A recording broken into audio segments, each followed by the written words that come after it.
Hello दोस्तों, स्वागत है आप सभी का आपके अपने यूट्यूब चैनल सक्सेस मेरा 2.0 पर। तो दोस्तों आज हम पढ़ने वाले हैं आरपीएफ एएलपी टेक्नीशियन में आने वाले 20 महत्वपूर्ण साइंस से संबंधित प्रश्न और इनसे रिलेटेड फैक्ट के बारे में भी। तो बिल्कुल भी स्किप ना करें और लास्ट तक बने रहें। और अगर आप हमारे चैनल पर नए हो तो सब्सक्राइब करके बेल आइकन को दबा लें। और लास्ट में आपसे क्वेश्चन भी पूछूंगा दोस्तों, जिसका आंसर आपको कमेंट बॉक्स में बतानी। साथ ही आप हमारे टॉप 20 क्वेश्चन में कितना अटेम्प्ट कर पाए कमेंट बॉक्स में जरूर लिखेंगे। और दोस्तों आज हम जो भी क्वेश्चन आपको बताने वाली है सारे के सारे दोस्तों एनसीईआरटी से रिलेटेड प्रश्न है, जो आपके एएलपी टेक्नीशियन और आरपीएफ में पूछा जाएगा। तो सभी प्रश्नों को आप अच्छे से देखेंगे और लास्ट तक बने रहेंगे। अगर आप हमारे साथ लास्ट तक बने रहेंगे तो ये आपके एग्जाम के लिए बहुत ही महत्वपूर्ण होगा। तो चलिए प्रश्न की ओर बढ़ते हैं। हमारा आज का पहला सवाल है, चुंबक द्वारा धारावाही चालक पर लगाए गए बल की दिशा किससे ज्ञात की जाती है?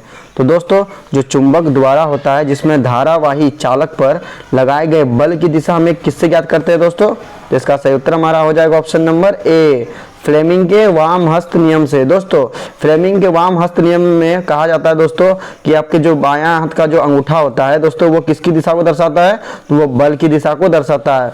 जो आपकी तर्जनी होती है दोस्तों वह चुंबकीय क्षेत्र की दिशा को दर्शाती है, और माध्यमा आपकी दोस्तों धारा की दिशा, जिसे हम लोग बोलते हैं प्रेरित धारा की दिशा, वो दर्शाती है। दोस्तों ये तीनों ही पॉइंट आपके एग्जाम के लिए बहुत ही महत्वपूर्ण है, तो इन सभी पॉइंट को आप अच्छे से याद रखेंगे।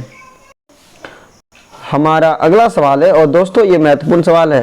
साथ ही दोस्तों आज हम जो भी आपको टॉप 20 क्वेश्चन बता रहे हैं सारे के सारे इंपॉर्टेंट और 100% रियल आपके सभी कॉम्पिटिटिव एग्जाम में आने वाले महत्वपूर्ण प्रश्न हैं। तो लास्ट तक बने रहेंगे और सभी प्रश्नों को आप अच्छे से देखेंगे। तो इसका सही उत्तर क्या हो जाएगा आप हमें कमेंट बॉक्स में लिखेंगे। हमारा अगला सवाल है, विद्युत मोटर के द्वारा बदला जाता है। तो दोस्तों विद्युत मोटर जो होती है वह ऊर्जा का रूपांतरण किस रूप में करते हैं? तो चूंकि दोस्तों हम लोग जानते हैं कि जब भी हम लोग बिजली देते हैं मोटर स्टार्ट होता है, यानी क्या करता है दोस्तों, यह विद्युत ऊर्जा को लेता है और यांत्रिक ऊर्जा में बदल देता है। तो इसका सही उत्तर हमारा क्या हो जाएगा दोस्तों? ऑप्शन नंबर ए हो जाएगा, विद्युत को यांत्रिक ऊर्जा में यह बदल देता है। हमारा अगला सवाल है, वुल्फगांग डोबराइनर किस देश से संबंधित हैं? तो दोस्तों वुल्फगांग डोबराइनर किस देश से संबंधित थे? तो इसका सही उत्तर हमारा क्या हो जाएगा? Option number B, Germany. दोस्तों डोबराइनर जो थे वो जर्मनी के थे, और डोबराइनर ने किसका सिद्धांत दिया था दोस्तों? तो डोबराइनर ने दोस्तों हमारा ट्रिक का सिद्धांत दिया था। हमारा अगला सवाल है, एल्कोहल बनाने में कौन सा एंजाइम सहायक होता है? तो एल्कोहल के निर्माण में दोस्तों कौन सा एंजाइम की आवश्यकता होती है?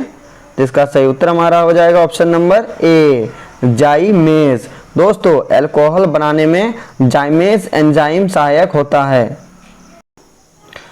हमारा अगला सवाल है, प्रथम श्रेणी उत्तोलक में आयास किस दिशा में होता है?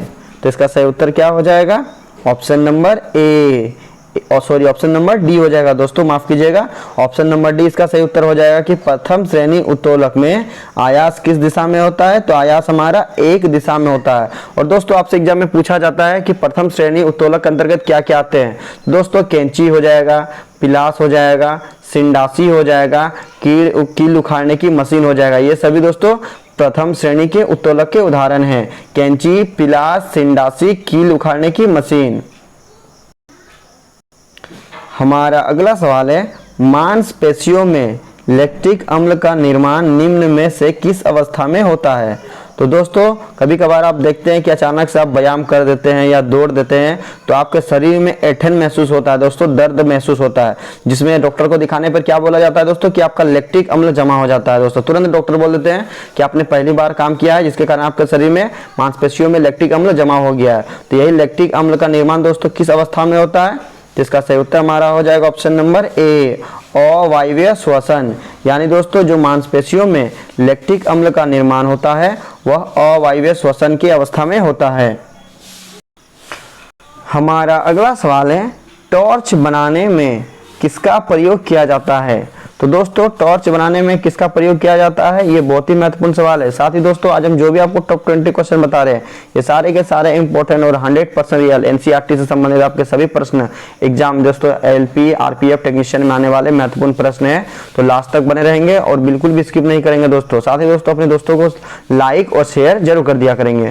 तो इसका सही उत्तर हमारा क्या हो जाएगा?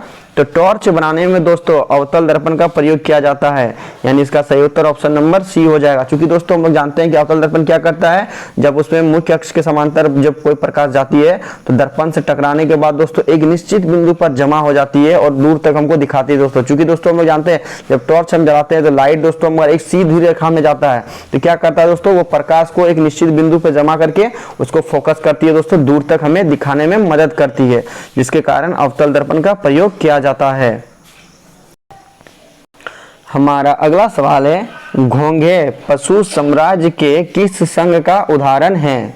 तो इसका सही उत्तर हमारा क्या हो जाएगा, ऑप्शन नंबर ए मोलस्का। दोस्तों घोंघे जो होते हैं, घोंघा हो गया, सीपी हो गया, यह सभी दोस्तों मोलस्का संघ के अंतर्गत आते हैं। हमारा अगला सवाल है, भोजन के प्रति इकाई द्रव्यमान से अधिक कैलोरी देता है वह भोजन कौन सा है? तो चूंकि दोस्तों हम लोग जानते हैं कि कोई भी भोजन में होता है जो प्रति इकाई द्रव्यमान से अगर वो अधिक कैलोरी देता है तो उसे कौन सा भोजन माना जाता है दोस्तों, तो उसे हम लोग वसा बोलते हैं दोस्तों। चूंकि दोस्तों वसा में क्या होता है, 1 ग्राम वसा में दोस्तों 9.3 कैलोरी ऊर्जा प्रदान करता है दोस्तों, जिसके कारण भोजन के प्रति इकाई द्रव्यमान से अधिक कैलोरी देता है वह भोजन हमारा वसा ही कहलाता है। हमारा अगला सवाल है, जीवों द्वारा अपशिष्टों से छुटकारा पाने की प्रक्रिया को किस रूप में जाना जाता है? दोस्तों ये महत्वपूर्ण सवाल है।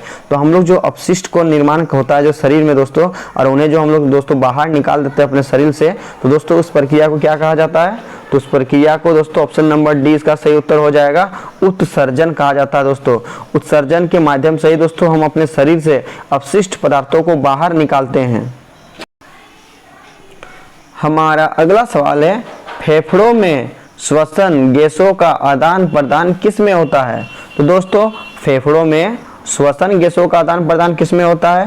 तो इसका सही उत्तर हमारा हो जाएगा ऑप्शन नंबर बी, क्रीपिका, जिसे हम लोग दोस्तों क्या बोलते हैं, एल्वियोली भी बोलते हैं दोस्तों। इसी में फेफड़ों में श्वसन गैसों का आदान प्रदान होता है। हमारा अगला सवाल है, और दोस्तों ये बहुत ही महत्वपूर्ण सवाल है, इसका सही उत्तर आप हमें कमेंट बॉक्स में लिखेंगे। कौन सी धातु HCl यानी हाइड्रोक्लोरिक अम्ल के साथ अभिक्रिया नहीं करती है? तो दोस्तों जो भी धातु सबसे कम अभिक्रियाशील होता है वह कभी भी दोस्तों हाइड्रोक्लोरिक अम्ल या वायुमंडल के किसी भी गैसों के साथ वो अभिक्रिया नहीं करेंगे। तो इसका सही उत्तर हमारा क्या हो जाएगा दोस्तों, ऑप्शन नंबर सी हो जाएगा, चांदी और सोना। दोस्तों यह प्रकृति में मुक्त अवस्था में पाई जाती है, चूंकि यह सबसे कम अभिक्रियाशील धातु होती है, जिसके कारण यह किसी भी अम्ल हो या फिर दोस्तों वायुमंडल में कोई भी गैस हो दोस्तों या नमी हो, उनसे यह कभी भी अभिक्रिया नहीं करेगी। हमारा अगला सवाल है, अवतल दर्पण के सामने अनंत पर रखे बिंब का प्रतिबिंब की स्थिति क्या होगी? तो चूंकि दोस्तों यह हमारा अवतल दर्पण हो गया और ये हमारा दोस्तों क्या हो गया, ये हमारा हो जाता है F हो जाता है, और यहाँ पर हमारा दोस्तों वक्रता केंद्र जिसे हम लोग C बोलते हैं। जब किसी वस्तु को अनंत पर रखा जाता है तो यह मुख्य अक्ष के समांतर दर्पण पे जाती है और इनसे टकराने के बाद दोस्तों ये क्या होता है, ये फोकस पर जाके ये बनती है। प्रतिबिंब दोस्तों हमारा कहाँ बनेगा, फोकस पर बनेगा, ये उल्टा बनेगा, साथ ही दोस्तों ये वास्तविक बनेगा। जो भी उल्टा प्रतिबिंब बनता है वो हमेशा दोस्तों वास्तविक प्रतिबिंब बनता है और ये छोटा बनेगा। तो इसका सही उत्तर हमारा क्या हो जाएगा कि जब अवतल दर्पण के सामने अनंत पर किसी बिंब को रखा जाता है, वस्तु को रखा जाता है, तो प्रतिबिंब की स्थिति हमेशा दोस्तों फोकस पर बनती है। इसका सही उत्तर हमारा ऑप्शन नंबर डी हो जाएगा। हमारा अगला सवाल है, सूर्य तथा अन्य तारों की विशाल ऊर्जा के स्रोत किससे माना जाता है? तो दोस्तों सूर्य हो या फिर अन्य तारों की विशाल जो ऊर्जा का स्रोत होता है दोस्तों, वह नाभिकीय संलयन के कारण होता है दोस्तों। तो इसका सही उत्तर हमारा ऑप्शन नंबर ए हो जाएगा, नाभिकीय संलयन। सूर्य और तारों में जो विशाल ऊर्जा का स्रोत होता है वह नाभिकीय संलयन की अभिक्रिया के फलस्वरूप ही होती है। हमारा अगला सवाल है, नाभिक के विखंडन को नियंत्रित करने में कौन प्रयुक्त होता है? तो दोस्तों ये बहुत ही महत्वपूर्ण सवाल है। तो नाभिक के जो विखंडन होता है उसे नियंत्रित करने के लिए किसका प्रयोग किया जाता है? तो इसका सही उत्तर हमारा ऑप्शन नंबर सी हो जाएगा, कैडमियम का छड़। दोस्तों कैडमियम का छड़ का प्रयोग नाभिक के विखंडन को नियंत्रित करने में प्रयुक्त होता है। हमारा अगला सवाल है, मैग्नीशियम तत्व सल्फर के साथ अभिक्रिया करके कौन सा बंधन बनाता है? तो इसका सही उत्तर हमारा क्या हो जाएगा, ऑप्शन नंबर ए, आयनिक बंधन। दोस्तों जब मैग्नीशियम को सल्फर के साथ अभिक्रिया करवाया जाता है दोस्तों, तो यह आयनिक बंधन का निर्माण करता है। हमारा अगला सवाल है, सेल के विद्युत वाहक बल का मात्रक क्या होता है? तो सेल मतलब क्या होता है दोस्तों? छोटे छोटे सेल मिलकर के बैटरी का निर्माण करते हैं दोस्तों। तो सेल का विद्युत वाहक बल का मात्रक क्या होता है? तो इसका सही उत्तर हमारा हो जाएगा ऑप्शन नंबर बी, वोल्ट होता है दोस्तों। सेल के विद्युत वाहक बल का मात्रक वोल्ट होता है। हमारा अगला सवाल है, यदि रक्त में शर्करा का स्तर बढ़ जाता है तो किस हार्मोन का स्राव होता है? तो दोस्तों अगर रक्त में शर्करा का स्तर बढ़ जाता है तो किस हार्मोन का स्राव होता है? तो इसका सही उत्तर हमारा ऑप्शन नंबर डी हो जाएगा, इंसुलिन का स्राव होता है। रक्त में शर्करा का स्तर बढ़ने से इंसुलिन हार्मोन का स्राव होना शुरू हो जाता है। और इंसुलिन हार्मोन कहाँ से स्रावित होता है दोस्तों? तो यह पैंक्रियाज से स्रावित होता है, जिसे हम लोग अग्नाशय भी बोलते हैं। हमारा अगला सवाल है, मानव शरीर में यूरिया का उत्पादन कहाँ होता है? तो इसका सही उत्तर हमारा क्या हो जाएगा? ऑप्शन नंबर बी, यकृत। दोस्तों मानव शरीर में यूरिया का उत्पादन यकृत में होता है। और दोस्तों यह किस में जाकर जमा होता है दोस्तों? गॉल ब्लाडर, जिसे हम लोग दोस्तों पित्ताशय बोलते हैं। पित्ताशय में यह जाके जमा होती है। हमारा अगला सवाल है, और दोस्तों आज का हमारा ये अंतिम प्रश्न है। साथ ही आज हमने जो आपको टॉप 20 क्वेश्चन बताया, ये सारे के सारे इंपॉर्टेंट और 100% रियल आपके सभी competitive exam RPF LP technician में आने वाले बहुत ही महत्वपूर्ण प्रश्न थे दोस्तों।